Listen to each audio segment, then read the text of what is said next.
For those of you history buffs looking to spend some time in the Normandy region of France to experience some of the D-Day sites, the small town of Bayeux is a great choice. Not only is it one of the closest towns to the actual sites, but it is a very picturesque, quaint town that seemingly transports you back in time hundreds of years. Having traveled here primarily for the World War II sites, we were both surprised at how we really enjoy just walking around the town, seeing the sights, and going into the many small shops around the area. It truly is in contrast to the very hectic life you'll experience if you spend any time in Paris while visiting France. We stayed here for a few days and we were actually sad to leave it and wished we had spent even more time there. We were able to check out a few of the local restaurants, shop at a souvenir shop, a chocolate shop, and of course a boulangerie for some authentic French baked goods. Unfortunately, the famous tapestry of Bayeux was not available to see during our stay. The museum, housing a monumental 11th century embroidered linen, nearly 230 feet long, depicting the events leading up to the Norman conquest of England in 1066, is currently under renovation and will not open again until sometime in 2027. So if you're visiting from now until then, you'll have to skip this one, as we had to. I suppose you could say it's a reason to go back sometime in the future. But let's relax and just spend a few minutes casually walking through the town and getting a better feel for things.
This is the entrance to our hotel, the Hotel des Arguges, which was centrally located to the main area of town, and we were easily able to walk to all the places that we needed to walk to, including pickup areas for the tour buses, which were about a 15-minute walk or so from the hotel.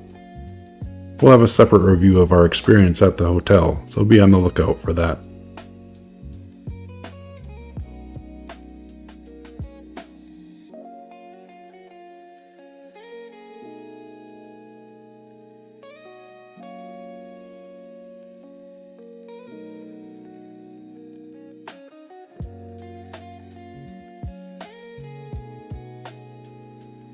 The biggest attraction in the town itself is the massive cathedral church we're walking towards now.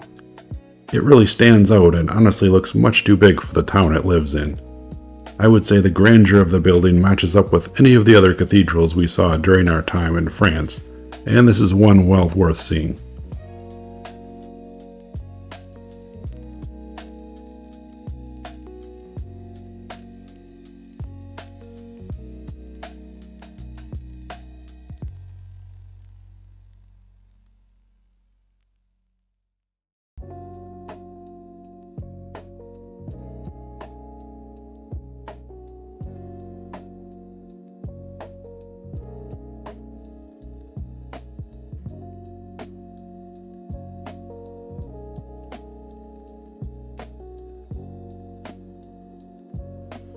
The interior is quite stunning, with the dramatic vaulted ceilings and stained glass windows that are a staple of the Catholic churches you'll see in Europe. They were actually doing some refurbishment of the interior at the time we visited back in October, which you can see in the back corner of our video. If you're in Bayeux, definitely don't miss this attraction. And that about wraps up this video. Thanks for watching. Don't forget to like and subscribe, and let us know if you have any questions in the comments section.